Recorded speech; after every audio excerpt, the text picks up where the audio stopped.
Ani indana mashkete bijiki lendigo. Gikundi dodam. Okay, doji. I was asked to talk about myself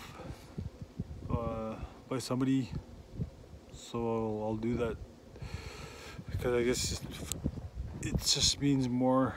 I guess to get this what we were talking about earlier, Atzookanok, Atzookanok, But that all that simply means is I'm going to talk about my story of life right now, today, and it's at that one doorway where it's late at night. So when I was younger, there were some things that happened in my life that were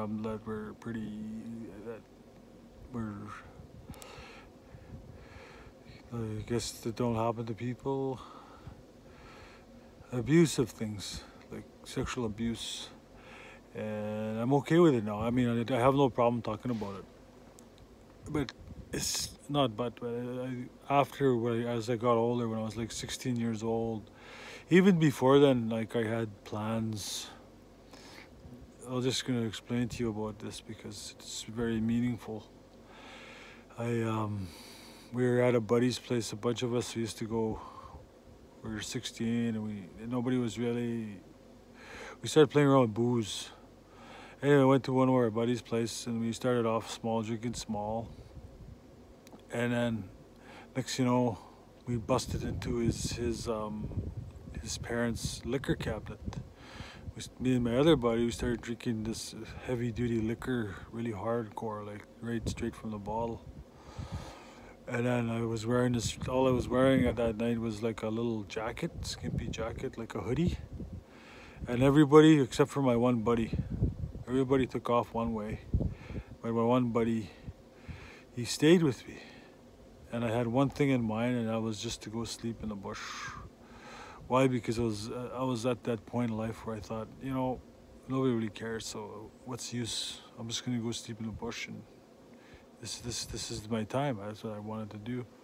I wanted to end it for myself because I felt really low during that time. Anyway, what happened was I ended up going to he took me to his place, and it's like, holy moly. I don't remember anything other than the last thing I remember was just putting on my jacket, and that was it. And then drinking all this hard liquor. I woke up in a hospital, and my hands were bandaged up. I should have died, I guess. I don't know. What happened? He told me he came and visited me in the hospital a few days while I was in there, and he said to me, "Yeah, he thought for sure I was gonna make it because it's just all this blood came out of me. He said I puked up so much blood, and they were surprised that I did too. But I made it through that night." And the reason why I talk about this is like Atzookanok, and it was like he saved my life. That guy is a very good friend of mine for many years. I had a lot of friends we hung out with during that time too, of course. It's a very, very, very good time in my life, but it was also very dark because it was one extreme to another. It's going through very different extremes. It'd be really elevated some days, and some days it'd be just so low, like nobody cared. And then there was other times too that I went through different stuff. Like I know there's a lot of guys that have been through trauma. There's some things that I'll start to talk about more. Maybe somebody will relate or get this across about trauma and why people get abusive and stuff like that. But for me, in Anishinaabe ways is how to heal. It's always been like that. I tried going to talk with other therapists, stuff like that, and it's like it didn't feel comfortable. I'm not trying to cut up therapy by any means. It's just it wasn't for me. Simply put, maybe for some people it is. Yeah, that's fine. I don't know. It's not for me to judge anything. I'm just saying for me, for my own self.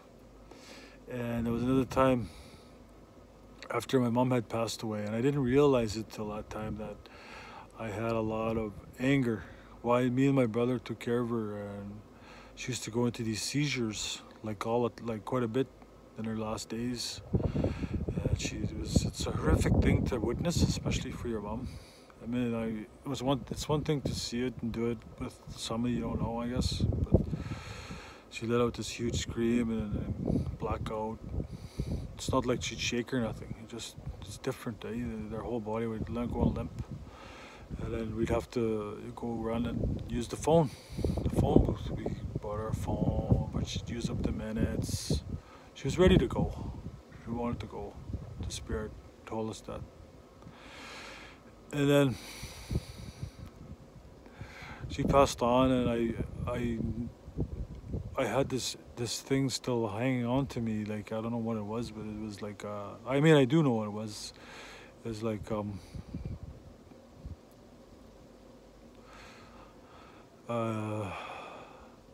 anger. I wanted somebody to pay for the anger that I seen her go through, the pain, I'm sorry, that I seen her go through. So I was into a lot of jiu-jitsu, MMA stuff.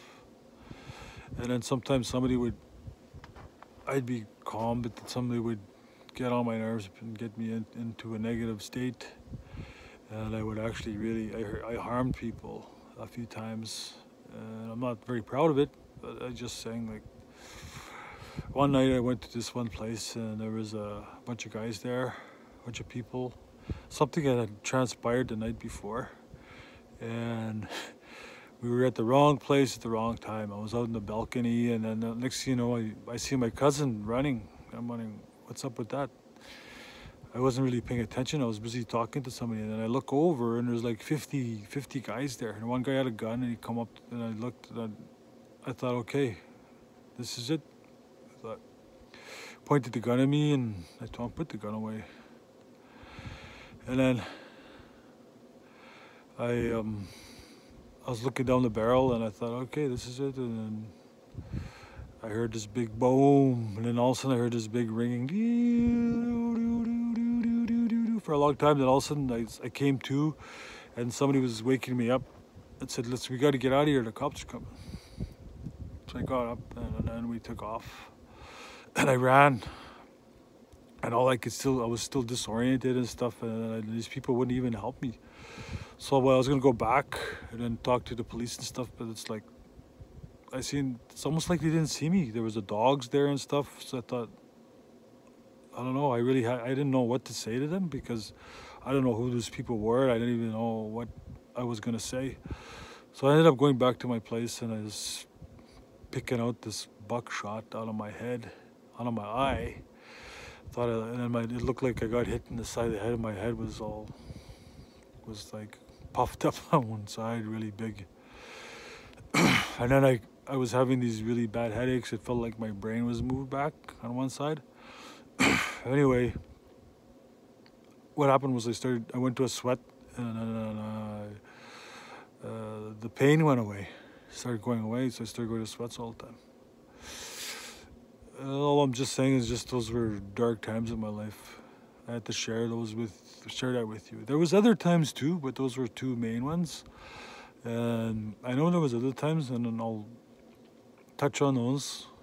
So I know a lot of these things, it's all like really, it's not always shining happy things going on. You know, there's always a dark side to things, or a side where people don't want to talk about in their life, because they think it's like, oh, well, can't really talk about that. But for me, I don't mind talking about it, about the things that I've gone through, those dark times.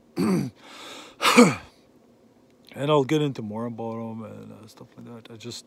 I need to keep this to a certain time length, and I'm not trying to cop out. It takes forever to download. Mig Gwitch for listening. Gewabmen. I hope.